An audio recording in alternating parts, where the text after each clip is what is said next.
بسم الله الرحمن الرحيم. الحمد لله الذي أنزل على عبده الكتاب ولم يجعل له عوجا قيما لينذر بأسا شديدا من لدنه ويبشر المؤمنين الذين يعملون الصالحات أن لهم أجرا حسنا ماكثين فيه أبدا وينذر الذين قالوا اتخذ الله ولدا ما لهم به من علم ولا لآبائهم كبرت كلمة تخرج من أفواههم إن يقولون إلا كذبا فلعلك باخع نفسك على آثارهم إن لم يؤمنوا بهذا الحديث أسفا إنا جعلنا ما على الأرض زينة لها لنبلوهم أيهم أحسن عملا وإنا لجاعلون ما عليها صعيدا جرزا أم حسبت أن أصحاب الكهف والرقيم كانوا من آياتنا عجبا إذ أوى الفتية إلى الكهف فقالوا ربنا آتنا من لدنك رحمة وهيئ لنا من أمرنا رشدا فضربنا على آذانهم في الكهف سنين عددا ثم بعثناهم لنعلم أي الحزبين أحصى لما لبثوا أمدا نحن نقص عليك نبأهم بالحق إنهم فتية آمنوا بربهم وزدناهم هدى وربطنا على قلوبهم إذ قاموا فقالوا ربنا رب السماوات والأرض لن ندعو من دونه إلها لقد قلنا إذا شططا هؤلاء قومنا اتخذوا من دونه آلهة لولا يأتون عليهم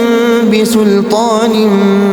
بين فمن أظلم ممن افترى على الله كذبا وإذ اعتزلتموهم وما يعبدون إلا الله فأووا إلى الكهف ينشر لكم ربكم من رحمته ويهيئ لكم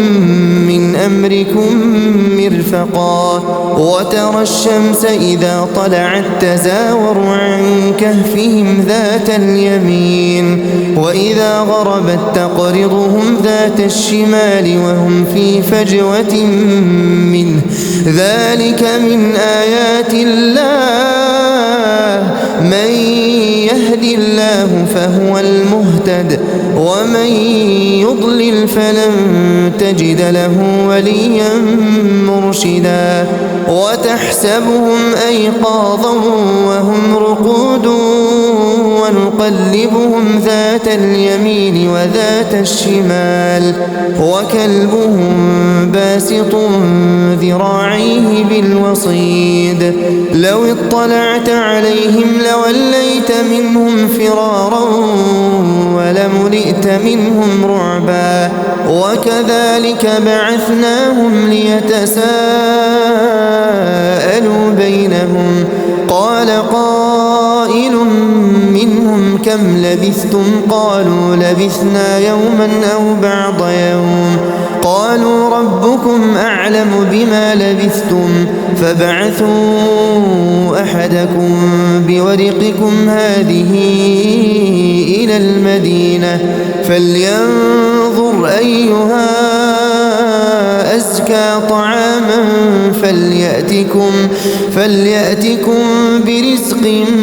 منه وليتلطف ولا يشعرن بكم أحدا إنهم إن يظهروا عليكم يرجموكم أو يعيدوكم في ملتهم ولن تفلحوا إذا أبدا. وكذلك أعثرنا عليهم ليعلموا أن وعد الله حق وأن الساعة لا ريب فيها إذ يتنازعون بينهم أمرهم فقالوا ابنوا عليهم بنيانا ربهم أعلم بهم قال الذين غلبوا على أمرهم لنتخذن عليهم مسجدا سيقولون ثلاثة رابعهم كلبهم ويقولون خمسة سادسهم كلبهم رجما بالغيب ويقولون سبعة وثامنهم كلبهم قل ربي أعلم بعدتهم ما يعلمهم إلا قليل فلا تمار فيهم إلا مراء ظاهرا ولا تستفت فيهم منهم أحدا ولا تقولن لشيء إني فاعل ذلك غدا إلا أن يشاء الله واذكر ربك إذا نسيت وقل عسى أن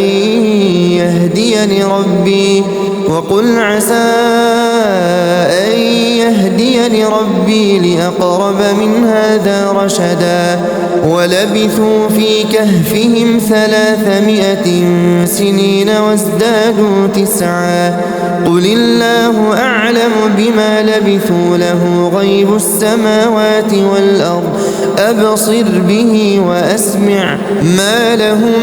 من دونه من ولي ولا يشرك في حكمه أحدا واتل ما أوحي إليك من كتاب ربك لا مبدل لكلماته ولن تجد من دونه ملتحدا واصبر نفسك مع الذين يدعون ربهم بالغداة والعشي يريدون وجهه ولا تعد عيناك عنهم تريد زينة الحياة الدنيا ولا تطع من أغفلنا قلبه عن ذكرنا واتبع هواه وكان أمره فرطا وقل الحق من ربكم فمن شاء فليؤمن ومن شاء فليكفر إنا أعتدنا للظالمين نارا أحاط بهم سرادقها وإن يستغيثوا يغاثوا بماء كالمهل يشوي الوجوه بئس الشراب وساءت مرتفقا إن الذين آمنوا وعملوا الصالحات إنا لا نضيع أجر من أحسن عملا أولئك لهم جنات عدن تجري من تحتهم الأنهار يحلون فيها من أساور من ذهب ويلبسون ثيابا خضرا من سندس واستبرق متكئين فيها على الأرائك نعم الثواب وحسنت مرتفقا واضرب لهم مثلا الرجلين جعلنا لأحدهما جنتين من أعناب وحففناهما بنخل وجعلنا بينهما زرعا كلتا الجنتين آتت أكلها ولم تظلم منه شيئا وفجرنا خلالهما نهرا وكان له ثمر فقال لصاحبه وهو يحاوره أنا أكثر منك مالا وأعز نفرا ودخل جنته وهو ظالم لنفسه قال ما أظن أن تبيد هذه أبدا وما أظن الساعة قائمة ولئن رددت إلى ربي لأجدن خيرا منها منقلبا قال له صاحبه وهو يحاوره أكفرت بالذي خلقك من تراب ثم من نطفة ثم سواك رجلا لكن هو الله ربي ولا أشرك بربي أحدا ولولا إذ دخلت جنتك قلت ما شاء الله لا قوة إلا بالله إن ترني أنا أقل منك مالا وولدا فعسى ربي أن يؤتيني خيرا من جنتك ويرسل عليها حسبانا من السماء فتصبح صعيدا زلقا أو يصبح ماؤها غورا فلن تستطيع له طلبا وأحيط بثمره فأصبح يقلب كفيه على ما أنفق فيها وهي خاوية على عروشها ويقول يا ليتني لم أشرك بربي أحدا ولم تكن له فئة ينصرونه من دون الله وما كان منتصرا هنالك الولاية لله الحق هو خير ثوابا وخير عقبا واضرب لهم مثل الحياة الدنيا كماء إن أنزلناه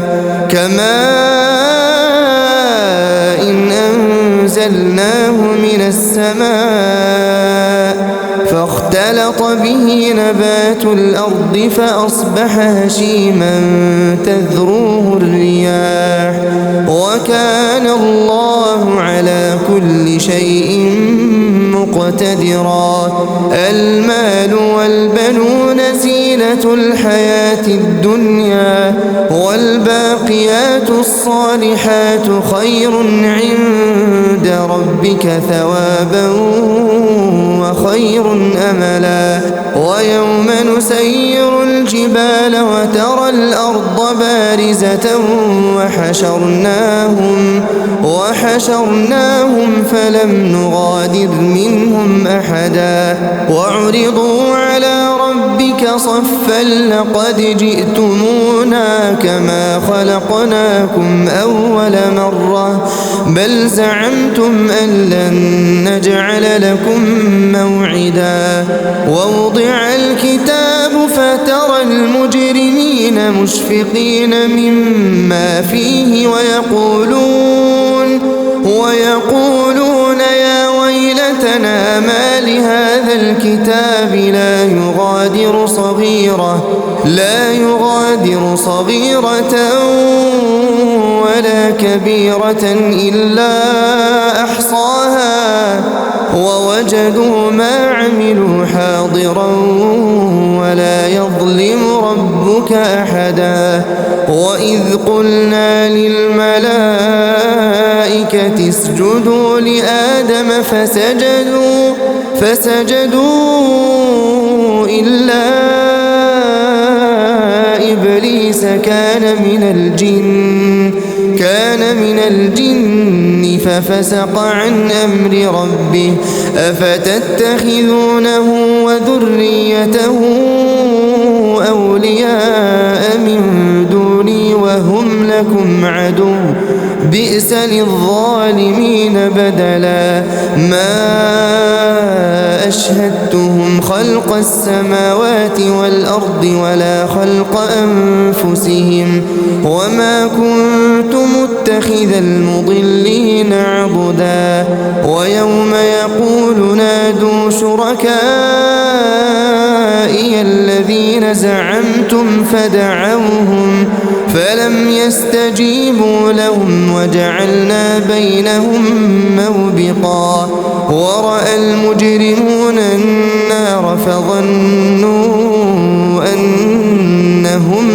مواقعوها ولم يجدوا عنها مصرفا ولقد صرفنا في هذا القرآن للناس من كل مثل وكان الإنسان أكثر شيء جدلا وما منع الناس أن يؤمنوا إذ جاءهم الهدى ويستغفروا ربهم إلا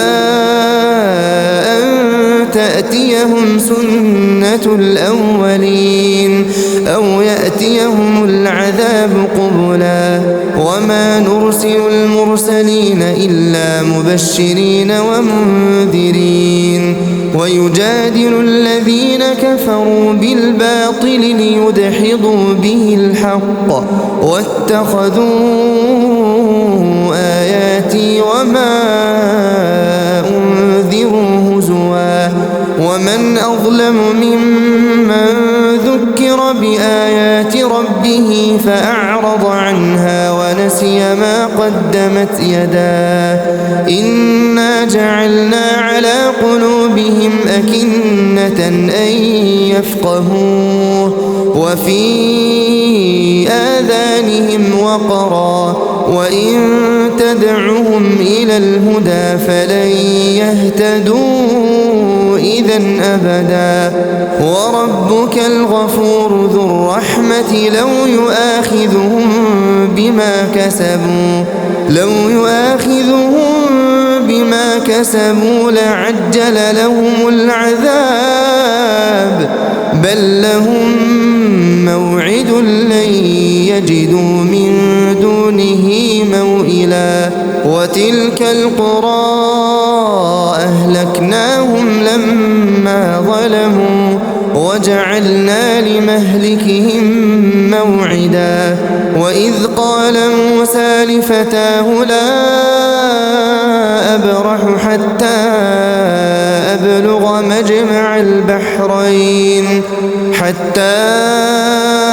أبلغ مجمع البحرين أو أمضي حقبا فلما بلغا مجمع بينهما نسيا حوتهما فاتخذ سبيله في البحر سربا فلما جاوزا قال لفتاه آتنا غداءنا لقد لقينا من سفرنا هذا نصبا قال أرأيت إذ أوينا إلى الصخرة فإني نسيت الحوت وما أنسانيه إلا الشيطان أن أذكره واتخذ سبيله في البحر عجبا قال ذلك ما كنا نبغي فارتدا على آثارهما قصصا فوجدا عبدا من عبادنا آتيناه رحمة من عندنا وعلمناه من لدنا علما قال له موسى هل أتبعك على أن تعلمني مما علمت رشدا قال إنك لن تستطيع معي صبرا وكيف تصبر على ما لم تحط به خبرا قال ستجدني إن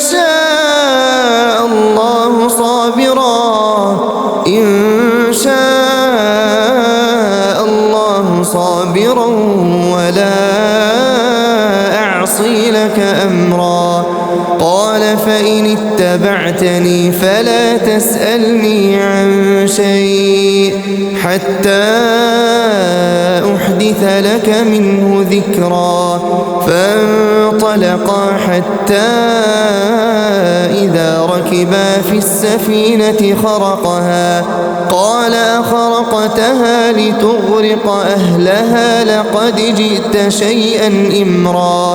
قال ألم أقل إنك لن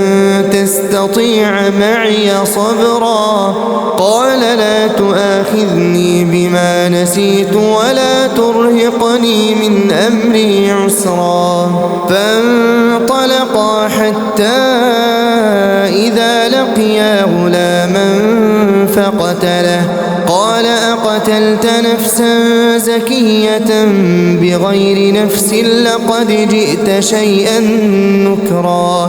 قال ألم أقل لك إنك لن تستطيع معي صبرا قال إن سألتك عن شيء بعدها فلا تصاحبني قد بلغت من لدني عذرا فانطلقا حتى إذا أتيا أهل قرية استطعما أهلها فأبوا أن يضيفوهما فوجدا فيها جدارا يريد أن ينقض فأقامه قال لو شئت لاتخذت عليه أجرا قال هذا فراق بيني وبينك سأنبئك بتأويل ما لم تستطع عليه صبرا أما السفينة فكانت لمساكين يعملون في البحر فأردت أن أعيبها وكان وراءهم ملك يأخذ كل سفينة غصبا وأما الغلام فكان أبواه مؤمنين فخشينا أن يرهقهما طغيانا وكفرا فأردنا أن يبدلهما ربهما خيرا منه زكاة وأقرب رحما وأما الجدار فكان لغلامين يتيمين في المدينة وكان تحته كنز لهما وكان أبوهما صالحا فأراد ربك أن يبلغا أشدهما ويستخرجا كنزهما رحمة من ربك وما فعلته عن أمري ذلك تأويل ما لم تسطع عليه صبرا ويسألونك عن ذي القرنين قل سأتلو عليكم منه ذكرا إنا مكنا له في الأرض وآتيناه من كل شيء سببا فأتبع سببا حتى إذا بلغ مغرب الشمس وجدها تغرب في عين حمئة ووجد عندها قوما قلنا يا ذا القرنين إما أن تعذب وإما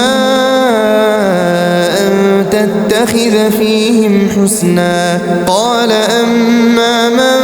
ظلم فسوف نعذبه ثم يرد إلى ربه فيعذبه عذابا عذابا نكرا وأما من آمن وعمل صالحا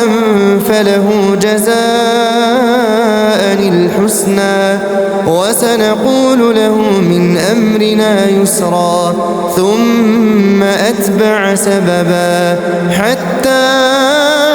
إذا بلغ مطلع الشمس وجدها تطلع على قوم لم نجعل لهم من دونها سترا كذلك وقد أحطنا بما لديه خبرا ثم أتبع سببا حتى إذا بلغ بين السدين وجد من دونهما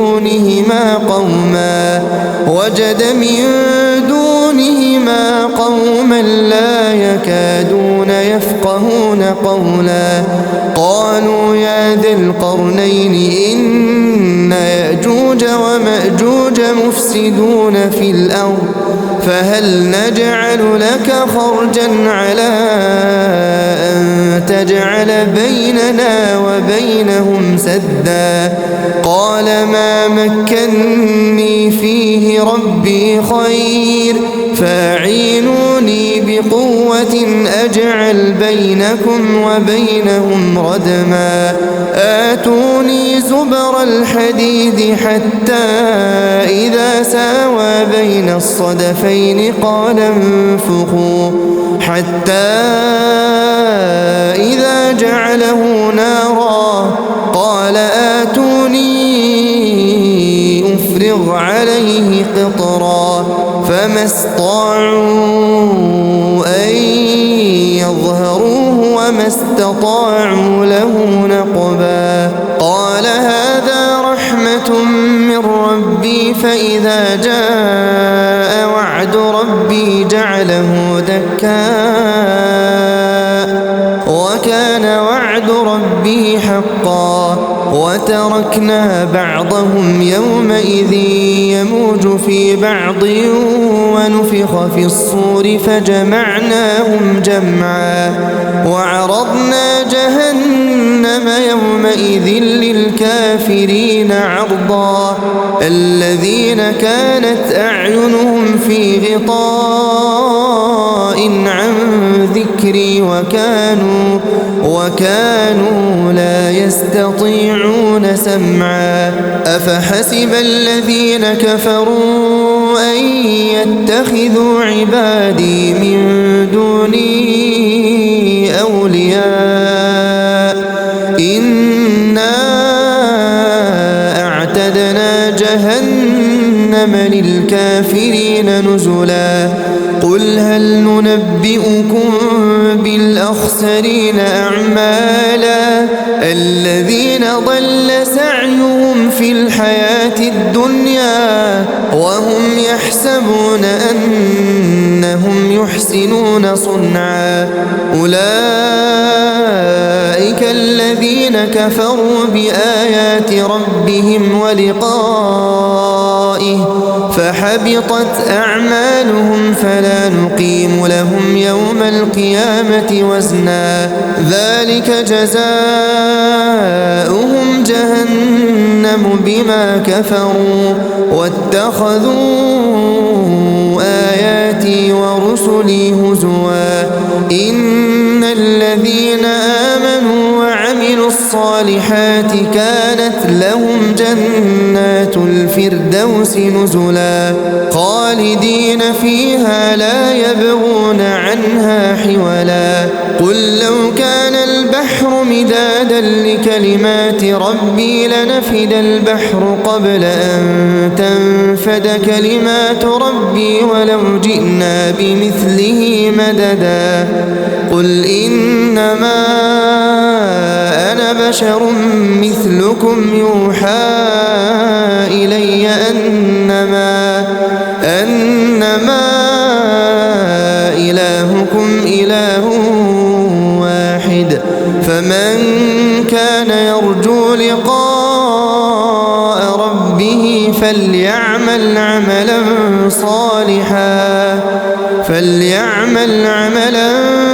صالحا ولا يشرك بعبادة ربه أحدا.